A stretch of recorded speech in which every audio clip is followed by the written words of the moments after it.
The first area is around expectations, Yeah. right? It's that you'll have something that looks 80% done when in reality you're 20% done. Today, I'm talking with Greg Whalen, CTO of Prove AI, so stay tuned.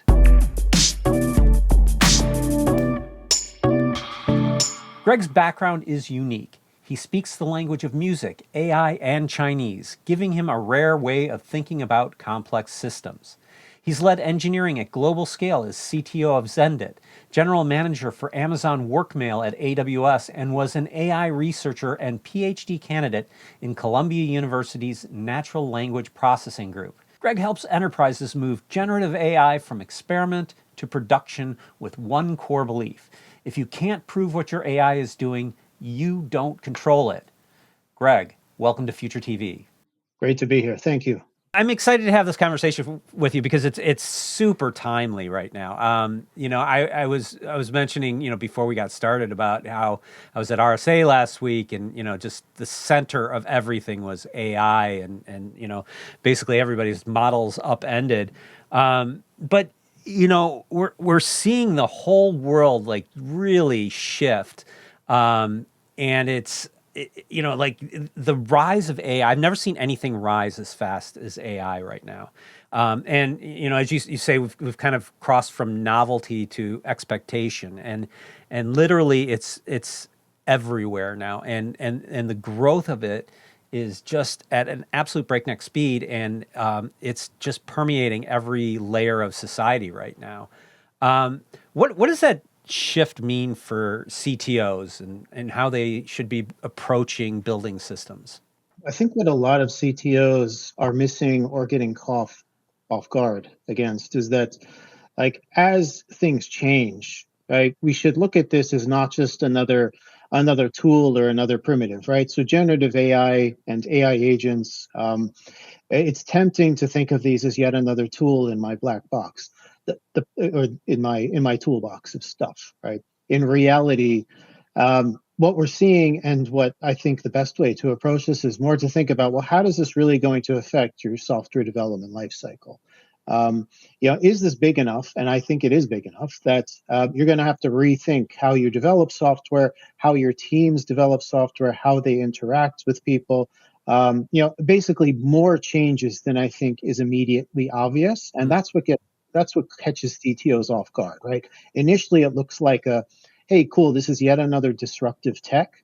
Let's spin up a nice center of excellence, or maybe a cross-functional tiger team or something like that, to go investigate and do some prototypes. Where they're falling unexpectedly is that they realize, like, this has bigger knock-on effects than we might think, right? This doesn't look like the big data analytics or cloud or other revolutions, right? This is something that has the potential to change roles, change how we develop software as a process, how we support that. The long tail of stuff is much greater than expected, and that's what catches people off guard. I know you talk about another thing too, is sort of the mostly working aspect of this. I see a lot of folks get into that, the vibe coding stage. They get something that works, but they haven't really thought about all the systems that need to support it, scaling it, like how this is going to react, with other things in your environment. Like where do people get into trouble with that? The first area is around expectations, Yeah. right? It's that you'll have something that looks 80% done when in reality you're 20% done. Yeah. And that's very different than software has ever been, right? It's always been, wow, it looks like you've gotten nowhere. Great, you built some back-end services, you built some stuff. Where's the software? And then in the last, at the very end, everything comes to life, and it looks like, cool, this is looking good. I find a lot of generative AI solutions, you can get something, that looks pretty done, right? So it's clearly not a prototype because it's functioning. It's very deceptive, right? Except what you don't have is you don't have any observability into it, number one, right? Yeah. So you probably haven't done that. You have no idea why it's doing the things it's doing. You haven't put any thought into how you're going to support this software, how you're going to keep this thing running, how you're going to keep it updated, and how you're going to maintain a high level of service resiliency, right? And a lot of people haven't thought through, how do we update this? How do we keep it fresh, and how do we do that safely? It turns out that book of work, right, from observability to change to managing changes, to figuring out who supports it, to see like how do we even figure out if it's doing what we want it to do, right? Are we observing the right outcomes? All of those things tend to be left for a future exercise, and all of that work is very time consuming and it's very hard. Yeah. So, that's, I think, one of those sort of mostly working problems is, yeah, you get a solution that looks okay. There's still a lot of work to do. People get pulled off and said, well, let's look at something else now, right? Because we have more to do. You end up not doing those important things. And ultimately, nobody wants good, right? They want great. So expectations are never going to relax, right? You're never going to talk to an end user that says, well, okay, this is actually now pretty good. I'll go with it. That's with generative AI. The solution is great, right? Nobody's going to celebrate a pretty good application. They're going to celebrate a great application.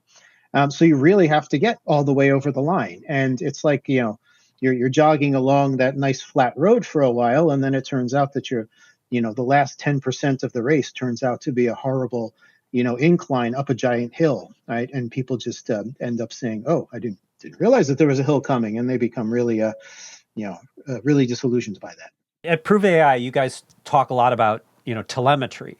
And, when I look at AI, it's this amorphous, non-deterministic stack of craziness, really. And when you say like, oh, we're gonna collect telemetry. I mean, like, what does that even look like? Yeah. So I think a lot of your audience knows quite a bit about observability and telemetry. So I want to talk about what we're actually advocating for here, right? There's a few different things about this. Like, so when we say observability and we say telemetry, the thing that people miss today is that I think they understand that, hey, you need to log things, you need to keep logs of actions taken, of things done. I think that's all pretty straightforward, right? What I think people miss are two things. One is that the way that they structure the data capture doesn't really, associate or easily correlate with outcomes. Like, did the AI actually accomplish the task that the user wanted to do? Right. I mean, you don't have very good observability. Typically, observability is built around monitoring things like latency, like uptime, and error rates. Right. And we're moving. Yeah. And that's all very deterministic kind of stuff. You know exactly where to go get it. You know exactly what it's going to be. Yeah, exactly. So we're now moving into there's going to be error rates with generative AI. It's a non-deterministic system. That's okay. Yeah. That's been okay with any non-deterministic system. There's errors, right? It's okay. But you need to structure your data capture so that when you need to debug and when you need to do investigations, that you don't end up spending half of your morning or your whole morning, trying to piece together a story of what actually happened for this one conversation. That will kill your day, right? You're going to wake up in the morning. You're going to say, oh, something's a little off the rails. I bet I could fix this with my morning coffee. Then you're going to realize, oh, no, I actually don't even have the information to figure out if this is a big problem or a small problem. Then you're going to do your deep dive. Then you're going to realize, I don't actually know if somebody changed my data assets or not. I'm not sure. And that could impact a lot of things here. So let me go dig through database logs. And then you're going to say, okay, well, I want the trace of this. Like, I want my generative AI trace, right? Take something from like LangChain or LangFuse. I don't want that correlated with everything else that's here, but I don't have that either because traces can typically be quite large, and I've probably decided not to store them in the same place as my other log data. Right. So this is the type of thing that will ruin your day as an AI engineer, right? And it's not that it's hard or impossible; it's that it's time consuming, right? And really, if you really think that anybody's going to have the luxury of looking at one conversation, one utterance, and spending your entire day on that, that's the world you're going to be in unless you do something proactive with your telemetry that avoids that up front. So that's the type of thing that Prove AI is trying to, help you avoid. It's not the actual capture of like log data. It's the correlation. Right. It's the organization, mainly so you can wake up and decide, do I need to do something today? If I need to do something, is it going to be a 2-minute thing? Is it going to be a 3-hour thing? If it's a 3-hour thing, do I need to call in others? And how can I avoid some sort of ridiculous ping pong match on Slack, right, with a bunch of other people trying to figure out if something did or did not happen? Because none of us want to do that. And doing anything at scale means in today's world, that's all you're going to do all day, Right. unless you're proactive about this. So, I mean, like, we're seeing a lot of like AI sprawl. I mean, like, you look at like Anthropic and they write a new skill, like 200 lines of markdown, and all of a sudden, massive markets shift, right? And, so like all these new skills keep coming out, and, like people just jump on them, start deploying them and stuff like that. I mean, how do you wrangle all of that stuff, Yeah, exactly. So, I like to be realistic about that. That reality I don't expect to change, right? Yeah, so it's like, the fact that there's going to be new non-deterministic stuff and it's just impractical to have a gate around it. It's just the reality we live in, right? So as CTOs, that's now our new job, right? Is to figure out how do we live in a world where that's brings unprecedented value, right? We have to adapt to it. It's a different challenge than at least I've ever faced before. The typical response is no, control it, or at least limit it, right? Limit the blast radius, right?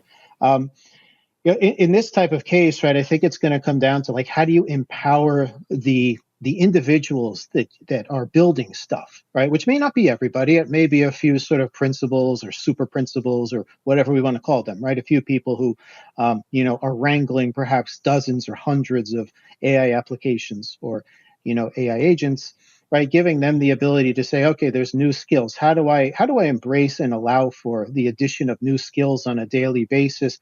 How do we make sure that observability gets built into the picture, and that I have the ability to basically, very simply give, high level instructions on how to react to new skills that clearly cause a problem. So it's a very different skill set. Like if I'm using coding assistants, I could imagine I'm not doing this via code at all anymore. I'm doing it via a prompt, right? And it could be a spec of some sort in my prompt. And right then then my challenge is, okay, how do I give clear, precise human language definitions to my swarm of AIs about what to do and how to react when a new skill is desired and suddenly, goes off the rails. I mean, this is a totally new type of exercise for all of us, right? And, coming up with the precise language and the ability to edit and maintain this is a brand new problem. So that's actually where my mind is going. That becomes the problem. It's unprecedented. Nothing else like this has ever taken place. Yeah, I mean, there's a lot of conversation at RSA about the fact that because AI is, becoming part of the attack framework, right? That its approach is so broad and so fast that there's really not the ability to have any human in that chain, right? And that so you have to battle agents with agents, and it gets really complicated too, because you might have data restricted from agent A, but agent A knows to ask agent B because B has access to that data, so it gets it through B, and now it's got the data, and so it's it's layers upon layers and all these attacks. So the thing was that a lot of the comments were we're just going to have to get comfortable with handing it over to AI and trusting AI to do that. And what you guys are doing with Prove AI seems like that's maybe a little bit of a backstop to give people some comfort to say like, okay, I'm getting telemetry from these things, so at least I know they're not going totally rogue or like tipping over and doing something really terrible when they're acting on my behalf. But and as you mentioned before, I think there is going to be that little element of like, it's going to make there's going to be mistakes. People make mistakes too, right? But I mean, do you see like even in that security space, how this telemetry might play a part in that too? The first step in all of this is gathering enough telemetry that you can guide, either AI or people, right? Yeah. So, right, that's the big gap that we're in today, right? That's a late 2025, 2026 problem is, okay, yes, there's a bunch of problems around proving who did what, why they did it, and how I best take action on it. And hey, I can't really solve any of those problems unless I'm capturing the data to begin with in a format that is easy to consume by all of these actors. So it's like, yes, it does, like Prove AI we're all focused on the same first step in the problem, which is you need to collect this in a place, you need to really own this yourself. Right, you need to do this groundwork and plumbing so that you can build productive things on top of it. I'll say that how we look at trust and all of these security problems, right? I'm not a security researcher, so perhaps I'm talking outside of my area of expertise here. But Right. I mean, I think I think yes, to an extent we're saying trust, but I mean, you kind of need to treat the software as, as your sort of employee or somebody that you're responsible for, right? So we don't want to get into the trap of saying, well, we don't know how it works, so let's just let it do its thing, and then Hope for the try best. to come back and pick up the pieces if it Right. goes off the rails. It's just like, my approach and Prove AI's approach is more aggressive than that. It's no, this is your software and this is your AI to run. You need to give it precise, auditable instructions on how to act, how to behave. And when it goes a little awry, it's on you to figure out how to describe and to fix that. So, like, it's probably the same, right? I'm just reacting. I've heard the language that you just used there about, Yeah. like, hey, let's just let it do its thing. And that's, for some reason, that rubs me the wrong way. It's Yeah. like, let's look at this a little bit differently. Right? It's still my software. And yes, it does something I can't control. But I mean, for those of us who have worked in industrial systems, right, where yeah, there's pieces of my application where I don't know what it's going to do, right? It might be, might be a manufacturing thing, it might be something else, right? We don't like, none of us have ever said, well, we don't know. I mean, maybe, there might be something that goes awry in the manufacturing process. Oh, well, right. I guess we'll just correct when that happens, right? I mean, no, I don't think that's the way we typically act in that. Instead, we say, no, this is, we're going to get this as close to good as possible. And we're going to build in, every time we identify something that went off the rails, we're going to put a new check and a new balance in there. And over time, we're going to get to something that works really well. So that's the approach. Yeah, and I guess in a way, it's no different than hiring an employee. You don't know what you're going to get from an employee, and at some point, you're going to have to trust them to go and do what they do. And just like any employee, it could go off the rails, right? Yeah. That's how I think about it. Yeah. So alignment's a tricky issue in AI. And like clearly defining outcomes is a little bit of a tricky thing. And, I've been talking to some folks who've been developing some, really advanced AI stuff. And one of the things that they keep talking about is they're like, well, we're starting to see signs that look like the beginnings of super intelligence. So they're non sort of human thought patterns, but at the outcome stage, it gets to where you need it to be, but the steps along the way seem very confusing because it's sort of a non-human intelligence sort of working through the problem. Um, like how do you effectively define outcomes, and how do you make that full path correlation to like the correct outcome? That's the challenging part, and that's still a bunch of the work that the owner, the person, Yeah. needs to do here. But like, outcome is simply as, like, for the problem I'm trying to solve, right? Which is going to, at the end of the line, influence in a human, right? An individual, right? So, somewhere down the line, right? This is to make somebody more productive, right? To help somebody or complete a task for a person, right?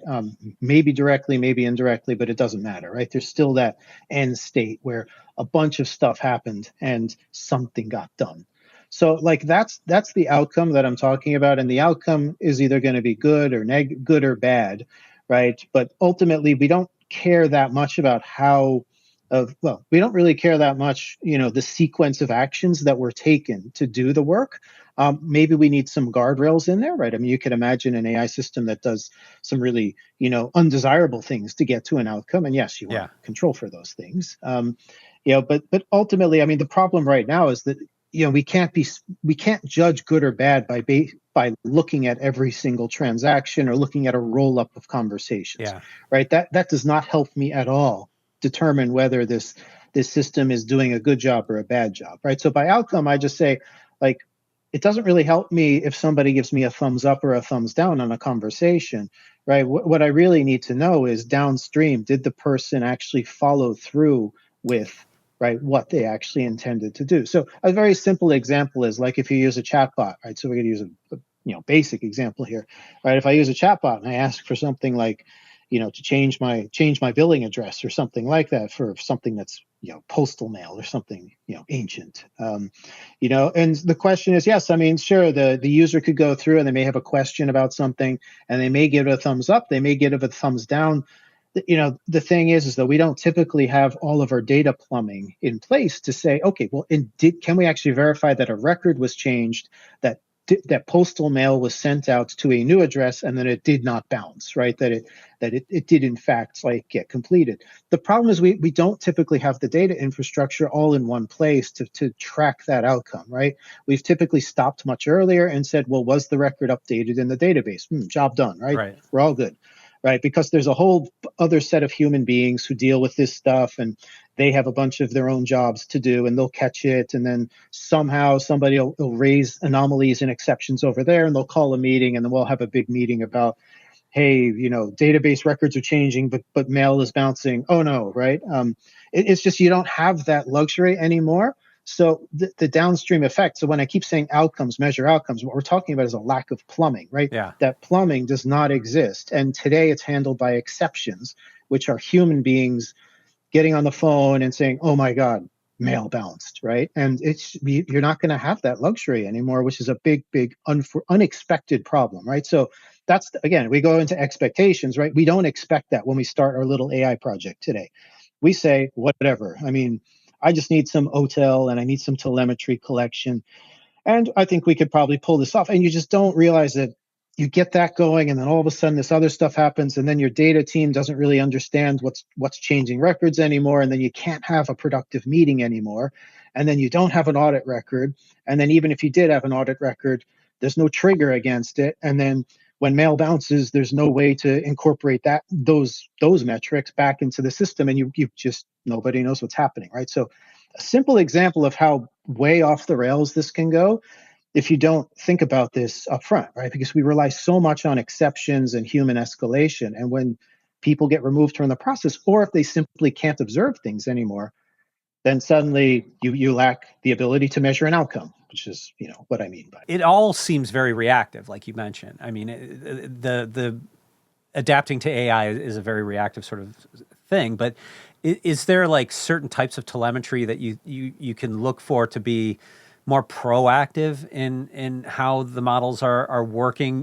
before you get to that point where things are, failing catastrophically or doing, something really wild, or even like, one of the interesting things we talked early on about a lot of hallucination, right? But I think a lot of the hallucination's gone out of the models, and now it's more about model alignment. That's the problem. And like, you might not be able to see a model alignment problem from the outputs right away, but eventually it might catch up to you. Like, what are the things that you need to look at there that are going to give you that real deep insight to proactively address things? I think working backwards from the outcome is the best exercise that you can take. So, like, take the time to describe the outcome that you actually want. And then do the exercise to say, how would I detect whether we're improving or we're not improving, this outcome?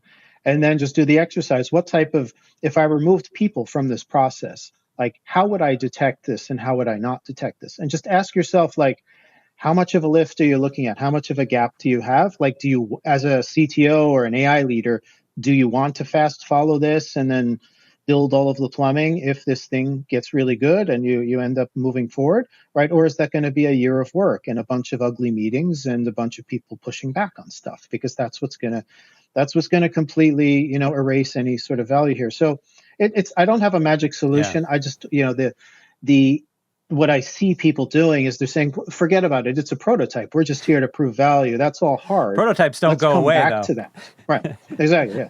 And it's just very classic thinking of, let me do the easy stuff first, and then let's forget about the hard stuff.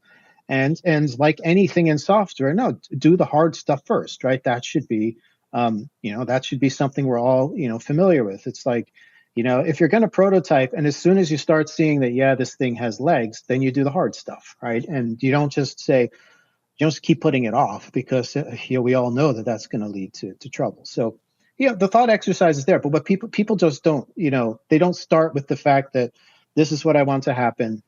If I had, 1,000, whatever users per second or something like that, how would I know if something is wrong? Like, how would I measure that? And then just work backwards mentally. You'll figure out that I need all of this stuff in place that's not. And that's like, even just putting that in a some sort of table or some sort of notes, right, I think will help your team think about and make good decisions about what they need to build for now versus what they really can defer. Right now they're just not doing it. Right now it's just, don't know. Let's play with the AI and they're largely teams have been, and I'm not saying they are now, but they have been obsessed with, poking the black box, Right. right? So basically saying, no, do this, no, don't do that, and then, oh, don't do it this way, but do it this way, and making a complete mess, right? Everything is a prompt, right? Everything is a prompt change, and that's really, really tempting. But that's the same thing as micromanaging an employee, right? Which is bad, right? So an employee, you bring a new employee, and you say, I want this outcome, and then they do half the work, and they say, oh, but this guy, my colleague over here, doesn't do this, and my colleague over here won't answer the phone, right? I mean, what would you do, right? We wouldn't go say, okay, we'll call Joe at 10:20 a.m. because we know he's going to be at his desk, and then do this, and that's micromanaging, right? And it's the same pitfall here, right? We've all realized you can't do that, right? You have to go fix the interaction problem, which is the same as fixing the outcome, or understanding the outcome up front. When you look at good software development shops, I mean, they're writing the documentation and the test cases before they're even writing the code, right? And it is kind of like that. But I do think that Yes. with the advent of sort of the vibe coding revolution here, we're bringing people into the fold that don't have that traditional background in it, and I think that's really challenging. I mean, in one hand, it's like it's wonderful because people who are domain experts in something can actually build platforms and software and things that are super valuable and meaningful, but they don't necessarily have the full set of skills on the software side to do the right thing. I mean, from a CTO's perspective, that's it's like this is the best of times, worst of times, right? I mean, Yes. like what do you see happening out there to combat that? This is one of the biggest challenges I would see for CTOs as well, because everybody is going to want to contribute. And that's not a bad thing, right? I don't think you can just say, no, don't contribute, right? I don't think that's realistic. On the other hand, a bunch of people who do and ultimately, contribute in some way aren't really equipped, to really manage these applications at scale, right? So, vibe coder, at least in nomenclature, right? I think at least I consider the vibe coder somebody who's from a non-technical background who doesn't really understand what are the systems that this like AI code generation is actually creating, right? I'm much more passive, right? I'm saying I'm going to use emotional language, descriptive language to describe what I want, and cool, I got something that pretty much works, but I have no real interest or real ability, right, to really go in and correct and prescribe big differences, right? I'm much more like a customer than I am a boss, right? And that's sort of like what I consider the vibe coder sort of, to be. There's going to be other people who emerge, and they may come from technical backgrounds, they may not, right? But ultimately, this is yet another professional skill and something that some people will get very good at, and others won't really be up for. And I think that these are the individuals as a CTO that they become, right? They become really the people who are driving huge numbers of agents and applications and are ultimately responsible for them, right? So they own this. So what I see happening is these professionals, right? And you can call them whatever you can call them, super principals or AI leaders or whatever, right? They probably end up managing and become responsible for very large numbers of software products or agents. And these are highly skilled professionals, get really good at using the language and the tooling to get these applications to do exactly what we want them to do and to operate them at scale. Now, that doesn't mean that nobody else gets to participate. Right. So that's the challenge for the CTO is how do you let people participate and use coding assistants to describe what they want, very much like a customer rather than a boss, and incorporate them into the SDLC in some way. I don't have an answer for that today. So that's an excellent question, and I would love to see it. But I think keeping those two personas separate is the best advice I can sort of think about now. Is that we don't just want to have everybody doing everything. We want to have owners, and we want to expect those owners to run huge amounts of software volumes, to be responsible for things. But then what does your software development lifecycle look like when you now have participants in the mix who don't really care or know anything about how this Right. is going to be deployed or supported, right? It's a very different life cycle than what we've ever worked with before. So that begs the question of like, what are you going to do? My best guess at this point is it's going to highly depend on your organization and your domain. So that's yet another problem here, because I don't, at the moment, it doesn't look like it's going to be Yeah. standardized, right? It looks like that's your problem as a CTO to figure out. It's how do you let people participate safely, right? How do you let them, how do you educate them to the point that they understand there's stuff they don't understand and don't want to do, right? That's something that I've found as a challenge, right? You should educate everybody, but educate them specifically with the intent of saying, are you sure you want to become an expert in this or not? Because it's a real pain. Yeah. And that's as a CTO, that should be something explicitly that you do, right? Just push on, right? Just push on them, push on everybody to say, all right, good, you're getting good, you're getting good. Do you want to be great? Do you want to be great? Some people are going to say, you know what? I don't want to be great. I just want to be the customer. And cool, right? Yeah. Everybody's happy then, right? But if you live in a state where everybody could be the boss, you're in trouble. Too You're many in, like, cooks. we've seen this in management, right? You're going to end up with everybody being disillusioned, angry, and saying, but I should have been the one to run everything, without realizing how much pain it is. So exposing everybody to the pain is the Yeah. mechanism. And it's no different than any other, challenging profession out there. It's just how to do it. I think my best guess is going to depend on the domain and the company Yeah. that you're And I think that I think the chat interface it was actually kind of an unfortunate byproduct of all this, in. and Yeah, it got people thinking that they should use AI like, you know, like Google or something, right? But the right. reality is AI is in my experience just as complex as software development. You mean you really have to have a systems based approach to developing this, and just because the underlying language has changed, right? It doesn't mean it's any less complex in a way, right? And so, Absolutely. and I think that's a hard thing to communicate to people.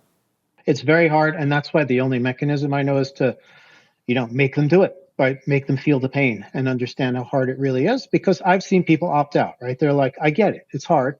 I don't want to do this. Good, right? That's good. That's fine, right? That's good. But I don't know of any other way to easily explain that something is hard. All it does is give people that competitive vibe and say, but I bet I can do it. And you're like, yeah, there's no winning scenario where you say, yeah, I bet you think you can do it, but I'm telling you can't do it, right? I mean, that doesn't work, right? Right. All that's going to do is cause a bunch of, crying on the playground and pushing matches, right? And we don't like that, right? We want to do this And easy. getting back to sort of like your concept of the mostly working, like I think some people don't realize they have a little bit of knowledge and don't realize how dangerous they are, because Right. they start, building these, capabilities or agents, and they start getting answers, but they're not reasoning like, are these answers accurate? Where are these answers Right. coming from? And then they're kind of just excited to get results, and then they go steaming forward. And like, as a CTO, that's got to be a frightening prospect too. You know, Yep. Absolutely. Yes, it is. and on that point, I mean, you were talking about like what is how does the CTO wrangle all this? I mean, the CTO's already got a big busy job. You know, do what do you see the role of the CTI being? I mean, because I don't see how, especially as this grows and the sprawl gets more significant, is this going to become a like specialized CTO role, or is CTO going to give up some of the other duties, or like, or the CIO too in this, right? I mean, like there's just so much work in this piece of it. How is that going to shape up in the future?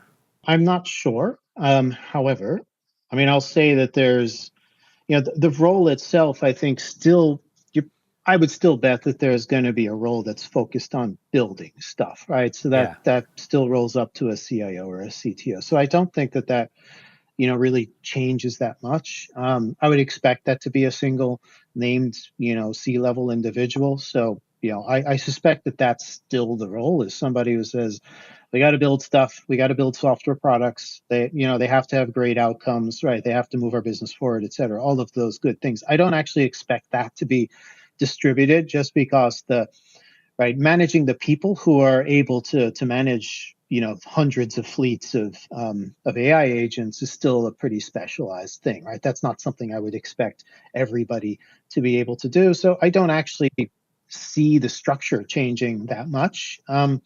I think that the biggest change to the role, though, is that unlike past software revolutions or big changes, right? It's been some CTO roles can be almost pleasantly passive, right? They can be basically, I have hundreds of engineers here, and my job as a CTO is basically to set up center of excellences and to make sure that all of these teams are productively delivering, that we're innovating, that we're pushing out new software, that we're coming up with good ideas. And maybe it's hundreds of people or even thousands of people or tens of thousands of people. That may, that type of CTO may stop, existing, because as you can expect, right, if each individual contributor is now much more productive with AI coding assistance, then it begs the outcome.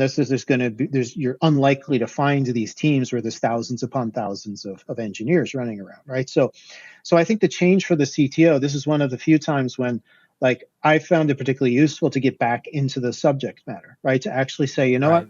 what, I can't sit on the sidelines and read a bunch of stuff and say, all right, how do I enable my organization with this change? I would be worried. I mean, you could try that. I personally would be worried if that was the approach, because this looks like the type of thing where it's like you're going to have to get back in the ring again, right? It looks like the type of thing where, all right, let me build something myself. Let me see exactly how this works. If I'm going to manage a smaller number of people now, inevitably, what would I need them to do? How can I direct them? How can I make them productive? And how can I ensure, the best quality and speed of services, out there? But it unlike past revolutions, like in cloud software, continuous deployment, big data analytics, right, data science, right, all these things that were very disruptive. I've lived through all of those things, right, and it Right. was just like, in most of those cases, like, hey, cool, there's a new trend. Let's figure out how to enable the organization and, make sure that my team is really up for it. Hey, cool, we've hired some new people. They're really on it. We've got some leaders emerging. Awesome. It just doesn't look like that in this case, which is very different, right? It looks like it's like, and that's what's tempting to do. Let's get a 3-member little pod going and let's have them experiment. Yeah, and let's have it be cross-functional.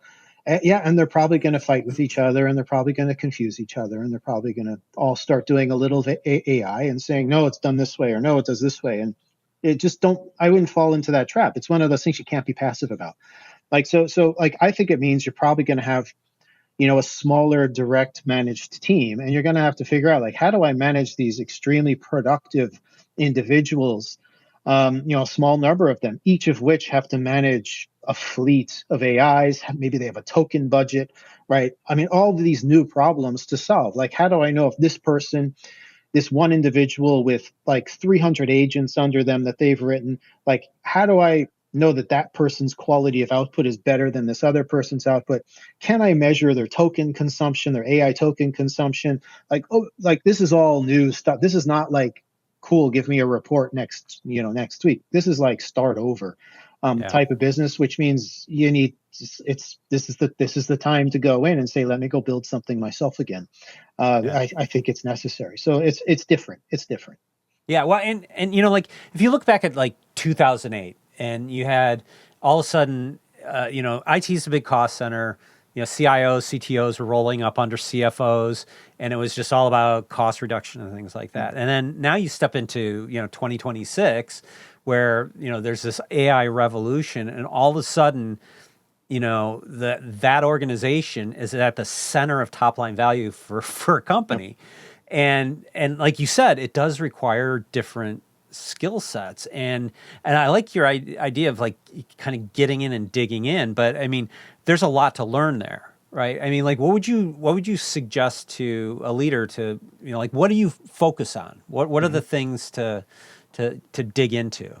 it's going to vary for each person. I mean, what I find useful is just going back to the old startup, adage is Yeah. like, pick a problem that you feel passionate about as a side project, and just start executing. Right? It's like, I don't think it's necessary to go like do something specific for your business, because there's all sorts of constraints that get really tricky Yeah. out there. But I think it's productivity is high enough that this is the type of situation where you can say, all right, I still like to build stuff in principle. Like, I'm assuming that, if assuming that this hypothetical CTO is still in that camp, then like pick something out there that's an important project to you, and start there, because I think that will give you enough idea of how different the life cycle is, and you'll be able to put something in and maybe use it yourself. Right? And I think that gives you a much clearer idea of how each step in the process is different and how you might measure stuff. So, I mean, that's the best advice I can come up with on the spot here. Right? But I think that would be the best way. I think everything beyond that, I mean, once you understand the process, then and how things are different, it's much easier to communicate and talk to other individuals under you. And then it becomes much more like a typical management exercise. It's just the usual questions you'll go into asking are not relevant, right? So, like, if you didn't do that exercise, what you're going to do is say, hey, cool, what packages are you using? Let's talk about, let's do a, let's standardize on a stack. Let's get the stack out to all the developers. Hey, is this documented? Hey, does everybody have a subscription? All right. Oh, do we have a central place for logging? It's just, none of these things are great ways to start, right? Because they're all avoiding the actual problem that you're going to run into, the observability problem, and then Right. later the troubleshooting problem. Right. And it doesn't really communicate. It doesn't really help the individuals creating value move faster either. So it's just like a lose-lose. It's like, yes, it's work, and it's historically been the right way to start, but it's just like you're doing basically busy work, right? It's not actually necessary right now. It's not going to get you to a better outcome, and it's not going to get you to better observability. So why are we doing it? Yeah. And it's just, nobody's going to know the right questions to ask until you actually go through the exercise yourself. So, Yeah. that's the best to have. It's just, the point is, it's just so much, I think once you go through either using some sort of AI coding assistant or building a simple, AI agent yourself, you'll just realize how, just how much more productivity is, and frankly, how much easier it is to come up with, something that functions, right? So it's not quite as arduous as, oh my gosh, there's a revolution in big data analytics. Let me go train a regression on, a terabyte of data. I mean, it's not realistic. Like, Right. yes, admit it, that's not realistic. In this is one of the cases, though, it is realistic. Hey, I have a hobby. I just want to create an agent to go do this to automate some simple family task, right? That actually is realistic now, and it's realistic to be done in a weekend if you can spare it. Yeah. One of the things that I've been talking to people about a lot too is, for people who aren't in it, I don't think they really understand is how fast AI changes. I mean, literally from day to day, you can, like get different results, and, and it's because like underlying things have changed, and like, it's just moving so incredibly fast. And I wonder, the question I always have is it better to be a first mover in this space or a fast follower? Like, how much do you commit, and when do you commit it? That's kind of a really difficult question, I feel, to answer right now, because I feel like some people got into it really early. Like everybody got Copilot. They had to meet all the, but I don't think organizations got the kind of value out of Copilot initially that they were expecting to, right? Yep. So I think there's a lot of that kind of, thing happening in the market space. So it's really hard to time this, I think. Absolutely. And I do have clear advice. And I think being a first mover is the best Okay. option here. And for a very particular reason, in that I have not seen much evidence of convergence for fast followers, right? So fast followers are basically, going to take the approach that, hey, let's let somebody else, Feel the pain. do all of the weed whacking Yeah. for us. And eventually they'll all agree that this is a good way to do stuff. And then cool. I'm going to learn from them, and then I'm going to follow very closely behind more efficiently and learn what they've learned. The problem is that every time within the last, let's say, 6 to 12 months, I've spoken to some of those leaders, they're not converging. That's a problem, right? They're delivering stuff, and they're all delivering stuff differently, and they're not really agreeing on a convergence, right? Yeah. And a convergence just means in terms of your approach, how you deal with model training and sort of stuff like that, right? I mean, reinforcement learning versus prompt engineering versus harness engineering. It's just there's not like I'm just not seeing this sort of mindset of convergence just yet, which means you're going to get left in the dust for years. And so much of the specific learnings come from your specific outcomes, which are tied to your type of business. Yeah. That I'm not sure how much convergence there really will be, right? Because now we're trickling into like the fact that your software development lifecycle, as I was saying earlier, there might not be a software development lifecycle anymore. There may be a sort of a business lifecycle that you need to define, Yeah. which includes AI and software because everything is software. And if that in that case, though, there's no such thing as a standard software development lifecycle anymore, right? It's all completely dependent on what outcomes your users want, how your business runs, and what levers you actually want to get there. So you're probably going to sit around waiting for something to standardize that ends up never standardizing. And in that case, you're going to be in trouble. Yeah, I think that's great advice. I mean, I guess it's sort of take an appropriately measured approach to being a first mover is probably the sweet spot, right? So tell me a little bit, like Prove AI, where would people go to find Prove AI and learn more about what you guys do? Yeah, absolutely. So, I welcome everybody to go to our website, proveai.com. Right now, we have released an open telemetry distribution that helps organizations take that first step, right, in telemetry and observability. So, like, for individuals who want to do things like own your own data plane, right? So own the telemetry store.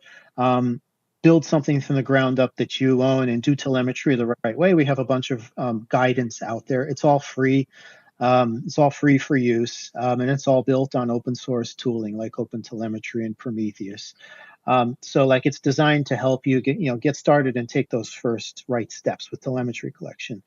We will later on soon be releasing additional applications around the problems I was talking about, troubleshooting and remediation and management. We have not released those publicly yet. They're still in development, right? But right now we encourage everybody to engage with us, right? If you're taking that first step, right? And saying, you understand what we're after. We're after you owning your telemetry and doing this the right way that foolproofs you.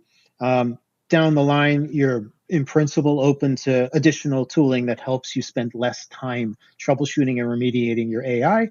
And if you need help or advice on telemetry, we're always happy to talk, and that's something that's offered in our GitHub repository. And I think it's so great to like try to make the effort to standardize telemetry so that because that's the first step is collecting the data, right? Right. And having it in a format that you can parse and understand it is super critical. So it's, I think, I do feel like from what I've seen, that is a big missing piece in a lot of people's AI plans is sort of like, how do we visualize this, and I think that's great that you're bringing telemetry to this chaotic world we're living in right now. Absolutely.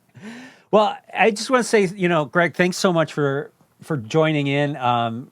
Tremendous insights here. I mean, like, I think that, I think a lot of people are really struggling to figure out what everybody's doing and how to approach this. So I appreciate you, lending some of your wisdom to us. And thanks so much for being on. All right. Thank you for having me. Great to be here.